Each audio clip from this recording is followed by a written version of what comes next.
भंडारा जिल्ह्यातील तुमसर वन परिक्षेत्रातील पचारा वनक्षेत्रात पट्टेदार वाघाचे 4 तुकड्यांमध्ये मृत अवस्थेत आढळून आला होता। ही घटना 6 जानेवारी 2025 रोजी पहाटे 6 वाजताच्या सुमारास उघडकीस आली होती। या घटनेने वन्यजीव संरक्षणामध्ये मोठा प्रश्नचिन्ह निर्माण झाला होता। मृत वाघांबद्दलची माहिती स्थानिकांना होताच तुमसर वन विभागाला माहिती देण्यात आली। वन विभागाने तपासणीसाठी डॉग स्क्वॉडची मदत घेत सर्च ऑपरेशन राबविला।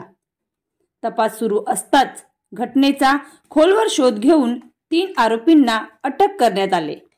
अटक केलेले आरोपी राजू वरकडे यांनी शेतात रानडुक्कर मारण्यासाठी विजेचा प्रवाह लावला होता आणि त्या विजेच्या प्रवाहाने 2 जानेवारी 2025 ला पट्टेदार वाघ मृत पावला।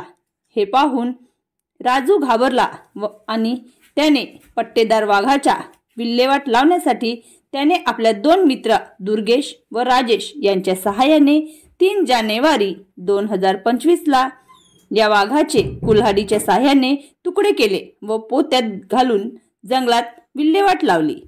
6 जानेवारीला वैद्यकीय अधिकारी हर्षल गवई यांच्या समोर शवविच्छेदन करण्यात आले व त्यानंतर त्या वाघाला अग्नी देण्यात आले। रश्मित रामटेके, तालुका प्रतिनिधी, तुमसर।